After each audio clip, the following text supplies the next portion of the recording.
जाकर लकड़ियां लेकर आया और तूने उसे सिर्फ 5 तांबे के सिक्के दे दिए हैं। अरे ये तो बहुत कम है। इससे तो उसका दिन भर का गुजारा भी मुश्किल से होता होगा। क्यों? अरे क्या है ना कि वह थोड़ा मूर्ख किस्म का आदमी है। उसे पता ही नहीं है कि किस काम के कितने पैसे मिलते हैं और कितने नहीं। और दुनिया का नियम है भैया, मूर्ख और कमजोरों को तो शुरू से ही दबाया जाता है। और फिर मैं अपना फायदा देखूं कि इन जैसे मूर्खों का है। अरे वो सब तो ठीक है कि तूने इसे ठग लिया क्योंकि यह मूर्ख है, लेकिन क्या इसके परिवार वाले भी मूर्ख हैं जो कुछ नहीं कहते इसे? अरे कैसे कहेंगे? जब कोई परिवार होगा तब तो कहेगा ना। अरे बचपन में ही इसके माँ बाप चल बसे थे और गरीबी के कारण इसकी शादी नहीं हो पा रही। अब यह बेचारा करे भी तो करे क्या? बचपन में मैंने ही इसे सहारा दिया था और बचपन से ही यह मेरे लिए काम करता आ रहा है। इसे दुनियादारी के बारे में कुछ नहीं पता। तू ना बहुत घटिया इंसान है यार। मतलब इतने साल से ये तेरे लिए इतने कम पैसों में काम कर रहा है। इससे ज्यादा तो भिखारी कमा लेते हैं एक जगह पर बैठे बैठे। लकड़हारा उन 5 तांबे के सिक्कों को देखता है और उसकी आंखों में आंसू आ जाते हैं। 5 तांबे के सिक्के कितने दिनों के बाद मालिक ने मुझे पूरे 5 तांबे के सिक्के दिए, वरना तो रोज मुझे 3 तांबे के सिक्के से ही काम चलाना पड़ता है। हाँ, ऐसे ही मेहनत करूंगा तो मुझे पूरा विश्वास है कि मालिक एक दिन मेरी तनख्वाह जरूर बढ़ा देंगे, 5 या 6 सिक्के कर देंगे। हाँ, क्या पता 8 सिक्के भी कर दें। अरे नहीं, मुझे इतने भी बड़े बड़े सपने नहीं देखने चाहिए। जो मिलता है उसी में खुश रहना चाहिए। कल मैं और अंदर तक जाऊंगा और अच्छी से अच्छी लकड़ियां काट के लाऊंगा। अंदर जानवरों और सांपों का थोड़ा खतरा तो है, पर अगर तरक्की करनी है और ऐसे घटिया जीवन नहीं जीना है तो यह जोखिम तो उठाना ही पड़ेगा। हाँ, अगले दिन वो सुबह जल्दी उठता है और सबसे पहले मंदिर जाता है। ओम हे भगवान, मैं आपकी रोज पूजा करता हूँ, रोज आपके सामने अपनी समस्या लेकर आता हूँ। कभी तो मेरी बात सुन लिया करो ना भगवान, क्योंकि मुझे ज्यादा कुछ नहीं चाहिए, बस इतना ही तो कह रहा हूं ना। मेरी तनख्वाह बढ़ा दीजिए और एक अच्छी सी जीवन संगनी दिला दीजिए, बस फिर मैं आपसे कुछ नहीं मांगूंगा। पक्का पक्का वादा है मेरा, बस मेरी यह विनती सुन लीजिए भगवान। अरे बेटा, आज तुम जल्दी आ गए, क्या बात है? कुछ खास है क्या? ये लो प्रसाद, लो और फिर बताओ क्या बात है। जी, प्रसाद के लिए धन्यवाद पंडित जी। आज ना मैंने सोचा है कि मैं जंगल के काफी अंदर जाऊंगा लकड़ियां लेने के लिए, क्योंकि जंगल के अंदर ना थोड़े अच्छे किस्म की लकड़ियां मिलती। पंडित जी, अगर मैं उन लकड़ियों को काट कर लाऊंगा तो मालिक खुश हो जाएंगे। क्या पता वो मेरी तनख्वाह बढ़ा दे। अरे तनख्वाह ना भी बढ़ाएं तो कम से कम इनाम तो दे ही देंगे ना, अच्छी लकड़ियां देखकर। हाँ, जंगल के अंदर? नहीं बेटा, जंगल के अंदर मत जाओ। वहां खतरा है, जंगली जानवर और जहरीले सांपों से भरा है। वो अगर तुम जिंदा ही नहीं लौटोगे तो फिर पैसों का क्या करोगे? ओहो, परंतु पंडित जी, मैं आखिर जिंदा रहकर भी क्या करूंगा? ऐसी जिंदगी से तो अच्छा है कि मैं मर ही जाऊं। मैंने पहले भी जंगल के अंदर जाने की सोची थी, पर कभी हिम्मत नहीं हुई। पर आज मेरे अंदर का शेर जाग गया है। मैंने फैसला कर लिया है, या तो मैं अच्छी जिंदगी जीऊंगा या मैं जीऊंगा ही नहीं, और मैं ऐसी जिंदगी नहीं जी सकता। पंडित जी, मैं परेशान हो गया हूं, सही बता रहा हूं। अब या तो भगवान को मेरी सुननी पड़ेगी या मैं खुद ही भगवान के पास चला जाऊंगा। हाँ, मुझे पता है बेटा कि तुमने अपने जीवन में बहुत दुख देखे हैं। अगर तुम्हारी जगह कोई होता तो उसने अब तक तो हार मान ली होती। पर बेटा, अगर तू जंगल के अंदर जा ही रहा है तो एक बार माँ के मंदिर जाकर जरूर आना। मैंने सुना है कि जंगल के अंदर माँ का एक मंदिर है। लोग कहते हैं कि जिसने भी माँ के दर्शन किए वो कभी खाली हाथ नहीं लौटा, उसकी इच्छा अवश्य पूरी होती है। इसलिए सिर्फ एक बार उस मंदिर के अंदर जाना और सच्चे दिल से अपनी इच्छा मांगना, तुम्हारी इच्छा भी जरूर पूरी होगी। देख लेना बेटा। जी पंडित जी, जैसा आप कहें, मैं मंदिर के अंदर भी जरूर जाऊंगा। ऐसा कहते ही लकड़हारा जंगल की ओर निकल जाता है। हो, डर तो लग रहा है, पर यही मौका है कुछ कर दिखाने का। बस एक बार अच्छे किस्म की लकड़ी मिल जाए, फिर जल्द से जल्द निकल आऊंगा। हाँ, लकड़हारा को थोड़ा डर लग रहा था, लेकिन बचपन से ही वो जंगलों के अंदर काम करने की वजह से उसका अनुभव काफी बढ़ गया था। इसीलिए जंगल के अंदर जाने में उसे उतनी दिक्कत नहीं हो रही थी। वो इस बात का काफी ध्यान रख रहा था कि कहीं कोई जंगली जानवर ना देख ले। जंगल के अंदर चलते चलते उसे अचानक से ही माँ का मंदिर मिल जाता है, जो पूरी तरह से वीरान पड़ा था। अरे बाप, ये क्या? ये माँ का मंदिर तो पूरा खंडहर लग रहा है, और यहाँ इतनी सारी ये जाली क्यों लटक रही है?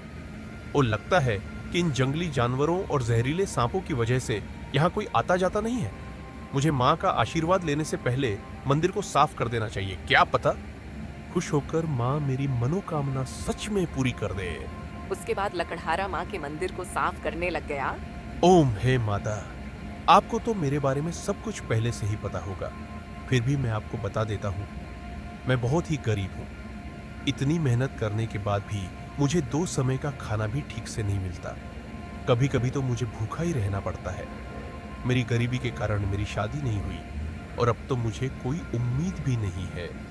धीरे धीरे मेरी जीने की इच्छा भी खत्म होती जा रही है। अब आप ही मेरी मदद कीजिए माँ, आप ही मेरी आखिरी उम्मीद है। मुझे पूरी उम्मीद है कि जब मैं यहाँ से अच्छी किस्म की लकड़ियाँ लेकर जाऊंगा तो मुझे इसकी अच्छी कीमत मिलेगी, और फिर मैं रोज यहाँ लकड़ियाँ लेने आया करूंगा, ताकि मैं अपनी गरीबी से थोड़ा बाहर आ सकूं। और जब मैं लकड़ियाँ लेने आऊंगा ना माँ, तो मैं आपके मंदिर भी जरूर आऊंगा, और रोज यहाँ की सफाई भी करूंगा, और आपकी पूजा भी करूंगा। बस आप ना मेरे ऊपर अपना आशीर्वाद बनाए रखना माँ। जय माता दी। ऐसा कहते ही लकड़हारा मंदिर से निकलने के बाद लकड़ियां काटने लगा, और जब उसका लकड़ी काटने का काम पूरा हुआ तो वो अपने मालिक के पास पहुंचा। हाँ मालिक, मैं जंगल के आज ना बहुत अंदर तक गया और आपके लिए उच्च किस्म की लकड़ियां लेकर आया हूँ। तो मालिक, क्या आप इसके लिए मुझे ज्यादा सिक्के दे सकते हैं ना? अरे वाह वाह वाह वाह वाह, तुमने तो भाई कमाल कर दिया लकड़हारे। जंगल के अंदर तो बड़े से बड़ा लकड़हारा भी जाने से डरता है, पर तुम, वाह, तुमने तो आज मेरा दिल खुश कर दिया। और इसीलिए मैं तुम्हें पूरे 3 नहीं, 4 नहीं, 5 नहीं, बल्कि पूरे 8 तांबे के सिक्के दूंगा। हाँ, 8 तांबे के सिक्के? क्या आप सच कह रहे हैं मालिक? क्या आप सच में मुझे इतने सारे पैसे देंगे? मुझे तो विश्वास नहीं हो रहा आपका बहुत बहुत धन्यवाद मालिक। मैं आपको रोज जंगल के अंदर से ऐसी और लकड़ियां लाकर दूंगा। आप उसके भी 8 तांबे के सिक्के देंगे ना मालिक? अरे हाँ हाँ लकड़हारे, क्यों नहीं। अरे तू भी क्या याद करेगा कि किस दिलदार मालिक से तेरा पाला पड़ा है। उन दोनों की बात सुनते ही वहाँ खड़े सारे लोग हंसने लगे और मजाक उड़ाने लगे। मालिक, ये सब लोग हंस क्यों रहे हैं? यहाँ कोई हास्यप्रहास चल रहा है क्या? अरे तुम इन सब बातों पर ध्यान मत दो। देखो लकड़हारे, यह सब थोड़े पागल किस्म के लोग हैं, सबका मजाक उड़ाते रहते हैं। तुम बस अपना काम करो और रोज जंगल से मुझे अच्छे किस्म की लकड़ियां लाकर दे दो। फिर देखना, एक दिन तू भी बहुत पैसे कमाने लगोगे। हाँ जी मालिक, जैसा आप कहें, मैं रोज आपके लिए लकड़ियां लाता रहूंगा आपके इस उपकार के लिए। धन्यवाद मालिक, धन्यवाद धन्यवाद। लकड़हारा वहाँ से जाने लगा। तभी रास्ते में उसे एक व्यापारी मिलने आता है। ए भैया, ए सुनो, ये बताओ, क्या तुमने अभी अभी जो लकड़ियां बेची हैं वो सिर्फ 8 तांबे में बेच दी? क्या वो सच में तुम जंगल के अंदर से लाए थे हैं? जी हाँ, पर क्यों, मैंने कुछ गलत कर दिया क्या? अरे गलत क्या कहूँ मैं, तुमने कितनी बड़ी गलती की है तुम्हें पता भी है। अरे तुम सोच भी नहीं सकते, इतनी बड़ी गलती कर दी है तुमने। हैं क्या मुझे नहीं पता था कि जंगल के अंदर की लकड़ियों को लाने की सख्त मनाही है? मुझे किसी ने बताया नहीं। देखिए, कृपया मुझे माफ कर दीजिए। मैं सच में आगे से ऐसी गलती कभी नहीं करूंगा। अरे अपने सपने में भी नहीं करूंगा। माफ कर दीजिए। अरे बेवकूफ, गधे, जंगल की लकड़ियां काटने के लिए मैं नहीं डांट रहा हूं। तुमने जो इन कीमती लकड़ियों को मात्र 8 तांबे के सिक्के में बेच दिया, उसके लिए डांट रहा हूं। एक बात बताओ, तुम मामूली लकड़ियां काट कर लाते हो तो उन्हें कितने कीमत में बेचते हो? बताओ। जी 3 तांबे के सिक्कों में, और कभी कभी मालिक खुश होते हैं तो मुझे 5 तांबे के सिक्के दे देते हैं। अरे भगवान, निहायती बेवकूफ इंसान हो। पता नहीं कैसे लकड़हारे हो। तुम्हें पता नहीं कि इन लकड़ियों की क्या कीमत चल रही है बाजार में। अरे मामूली लकड़ियों की कीमत 2 चांदी के सिक्के हैं। 2 चांदी के सिक्के? नहीं नहीं नहीं नहीं, आप मजाक कर रहे हो ना यहाँ मालिक। मुझे 10 तांबे के सिक्के भी नहीं देते हैं, और आप कह रहे हैं कि 2 चांदी के सिक्के यानी 200 तांबे के सिक्के। अरे हाँ गधे, और तुम्हें यह जानकर बड़ा अफसोस होगा कि जो कीमती लकड़ियों को तुमने 8 तांबे के सिक्कों में बेचा है ना, उसकी कीमत 8 तांबे के सिक्के नहीं बल्कि 8 चांदी के सिक्के हैं। और अगर तुमने जंगल के और अंदर जाकर झील के उस पार की लकड़ियां लाई तो उनकी कीमत 2 या 3 सोने के सिक्के हो सकती है, समझे? लकड़हारा यह सब सुनकर बेहोश हो गया। व्यापारी उसे अपने घर ले आया। कुछ देर बाद लकड़हारा होश में आता है। ए भाई, ए सुनो, तुम ठीक तो हो ना? लकड़हारे, अरे भाई, अचानक से बेहोश क्यों हो गए? हाँ हाँ, आपकी बातें सुनकर तो मुझे यकीन नहीं हो रहा कि मालिक ने मेरे साथ ऐसा किया। जब मेरे माता पिता मुझे छोड़कर भगवान के पास चले गए, तब मालिक ने ही मुझे सहारा दिया था। अगर वह नहीं होते तो शायद मैं कभी लकड़हारा नहीं बनता और कहीं बैठकर यहाँ वहाँ भीख मांग रहा होता या मर चुका होता। मुझे उन पर खुद से भी ज्यादा भरोसा था। उनके सिवा और मेरा था ही कौन? लेकिन उन्होंने भी मेरा फायदा उठाया, मेरा भरोसा तोड़ा। मुझे तुम्हारे लिए कहूं तो दिल से बुरा लग रहा है। मैं समझ सकता हूं कि तुमने अपने जीवन में कितनी तकलीफें सही होंगी। अरे पर मुझे समझ में नहीं आ रहा कि आपने मुझे यह सब बताया क्यों।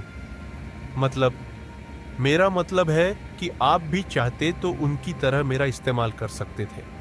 थोड़े से ज्यादा सिक्के देकर आप काम करवा सकते थे। तो फिर आपने ऐसा क्यों किया? मुझे क्यों बताया?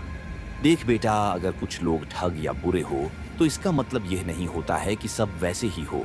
मैं एक ईमानदार व्यापारी हूँ। मैं कभी भी किसी को ज्यादा रकम नहीं देता, लेकिन कम भी नहीं देता, समझे? अब देखो, जो हो गया सो हो गया, तो क्या अब तुम मेरे लिए काम करना चाहोगे?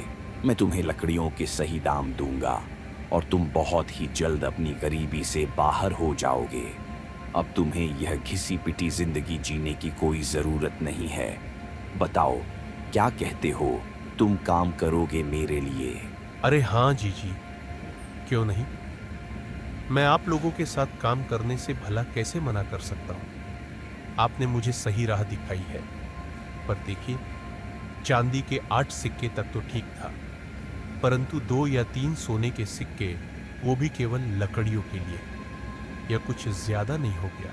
बिल्कुल भी नहीं, क्योंकि इन लकड़ियों का इस्तेमाल केवल और केवल राजमहल के लोग और कुछ गिने चुने अमीर लोग ही करते हैं, क्योंकि यह कोई आम लकड़ियां नहीं होती हैं।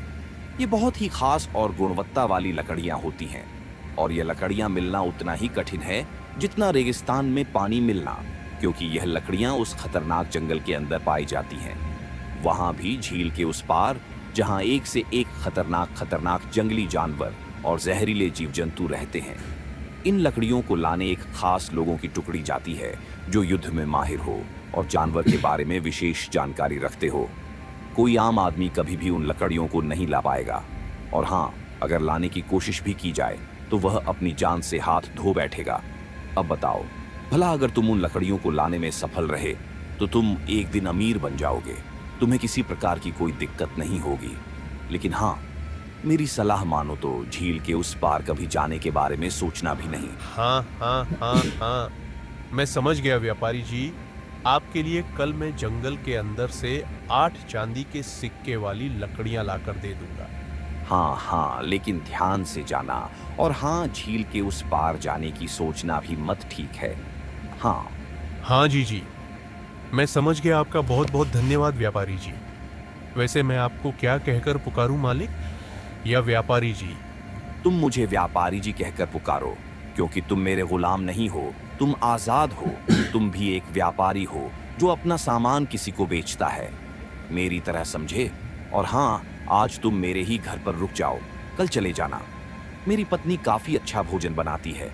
अरे एक बार खाकर तो देखो, तुम्हें जरूर पसंद आएगा। हाँ, अपर व्यापारी जी। अरे परवर और पर कुछ नहीं, मैंने कह दिया तो कह दिया। तुम आज यहीं से भोजन करके जाओगे, बस बात खत्म। ठीक है, अब ज्यादा बातें नहीं। अरे भाई, तुम मेरे मेहमान हो और अपने मेहमान की खातिरदारी के बिना कहीं हम जाने नहीं देते हैं, उसे समझे। काश आप मुझे पहले मिल चुके होते तो कितना अच्छा होता। आप कितने अच्छे हैं। मुझे बहुत खुशी हुई कि आप जैसे सच्चे और अच्छे लोग अब भी मौजूद हैं। मैं बहुत खुश हूं आज। अगर आप सबका हो चुका हो तो खाना खा लीजिए, वरना आप सबकी बातें तो चलती रहेंगी, लेकिन उस चक्कर में खाना ठंडा हो जाएगा। अरे हाँ हाँ भाग्यवान, हम भी आते हैं भोजन करने। अरे तुम खाना तो परोसो, देखना तुम्हारे खाना परोसने से पहले ही हम आसन में विराजमान हो जाएंगे। ऐसा कहते ही लकड़हारा लकड़ियां काटने लगता है और लकड़ियां इकट्ठा करने लगता है, पर उसका मन बार बार झील के उस पार जाने का करता है। अरे ये क्या हो रहा है? मेरा मन बार बार झील के उस पार जाने के लिए क्यों कर रहा है? कहाँ मुझे मात्र 3 या 5 तांबे के सिक्के मिलते थे और कहाँ अब मुझे पूरे 8 चांदी के सिक्के मिलने वाले हैं। मुझे तो इसी खुशी में खुश रहना चाहिए। मैं कहाँ लालच में आ रहा हूँ? नहीं नहीं नहीं नहीं, लालची तो मैं पहले नहीं था। मुझे अभी लालच नहीं करना चाहिए। लेकिन क्या इतने पैसों की बात सुनकर मेरे मन में लालच जाग गया है क्या? ओ हो, मुझे खुद को संभालना चाहिए। लेकिन मैंने माँ से तो कहा है कि मैं माँ के लिए कल कुछ खरीद के लाऊंगा। अगर मैं झील के उस पार गया और बचा ही नहीं तो माँ के लिए क्या कुछ ला पाऊंगा। हाँ, इतनी मुश्किल से अब मेरी किस्मत बदली है। मैं ज्यादा लालच के चक्कर में यह जीवन गंवा नहीं सकता। नहीं भाई, नहीं नहीं नहीं। लकड़हारा ने कैसे भी करके अपने मन को शांत किया और लकड़ियां लेकर व्यापारी के पास गया। हाँ, ये लीजिए व्यापारी जी, आपकी लकड़ी में ले आया। अरे लकड़हारे, मैं अभी तुम्हारी ही बात कर रहा था। मेरी बात कर रहे थे? मैं कुछ समझा नहीं। अरे हाँ, वो क्या है ना कि मुझे तुम्हारी चिंता हो रही थी। अब देखो, तुम इतने गरीब हो और अचानक से तुम्हें पता चलता है कि तुम लकड़ियां बेचकर भी अमीर बन सकते हो, तो तुम कहीं इस लालच में झील के उस पार ना चले जाओ। बस यही सोचकर मैं चिंता कर रहा था। आप तो सच में कितने अच्छे हैं। आप तो मुझसे कल ही मिले हैं, पर आप मुझे अपने परिवार की तरह ही चिंता कर रहे हैं, जैसे कि मैं आपका कोई अपना हूं। अरे और नहीं तो क्या, अपने नहीं हो तो अपने बन जाओगे। अपना बन जाऊंगा? मैं कुछ समझा नहीं व्यापारी जी। अरे हाँ, देखो मेरी भतीजी है, मैं उसके लिए रिश्ता खोज रहा हूँ और तुम उसके लिए एकदम योग्य लड़के हो। देखो, मैं मानता हूँ तुम थोड़े बेवकूफ हो, लेकिन दिल के बहुत अच्छे हो और तुम्हारा व्यवहार भी काफी अच्छा है। तुम मेरी भतीजी का पूरा ध्यान रखोगे, मुझे पूरा यकीन है। और अब तो तुम मोटा पैसा भी कमाने लग गए हो। इन पैसों से तुम कुछ ही दिनों में एक घर खरीद पाओगे और आराम की जिंदगी जी पाओगे। हाँ हाँ, ये आप कैसी बातें कर रहे हैं व्यापारी जी? मुझे नहीं लगता कि मैं इस रिश्ते के लायक हूँ। अरे तुम हो, और वैसे भी तुमने भगवान से शिकायत की थी कि तुम्हारी शादी नहीं हो रही, तो अब क्यों मना कर रहे हो? देखो लड़के, तुम्हें आगे चलकर तो किसी ना किसी से शादी करनी ही है, तो मेरी भतीजी से कर लो। वो दिखने में भी काफी सुंदर है और खाना बनाने की बात तो पूछो ही मत। ओए होए होए होए, इतना स्वादिष्ट बनाती है, इतना कि तुम रोक नहीं पाओगे अपने आप को। हाँ, ये बिल्कुल सही कह रहे हैं मुझे। आप एकदम सही वर लगते हो। अच्छा, अगर आप सब बोल रहे हैं तो ठीक है, मैं राजी हूँ। बताइए, कब करनी है शादी? अरे इतनी भी क्या जल्दी है, आप पहले अपने लिए घर तो खरीद लें। बिना घर के आप अपनी पत्नी को कहाँ रखेंगे? क्या आप चाहते हैं कि आपकी पत्नी झोपड़ी में रहे? हाँ, आप सही कह रहे हैं। मैं पूरी मेहनत करूंगा और एक अच्छा सा घर खरीदूंगा ताकि मेरी होने वाली पत्नी को कभी किसी कोई चीज की कमी ना हो, चिंता ना हो। मुझे पता था कि आप मेरी भतीजी के लिए एकदम उत्तम वर हैं। मुझे आपसे यही उम्मीद थी। अरे आइए आइए, हम रिश्तेदार बनने वाले हैं, गले लगिए, आइए। जंगल में गरीब बहू का पत्तों से बना घर और जुगाड़ू सामान। समझ नहीं आ रहा ये गर्मी क्या कह रही है।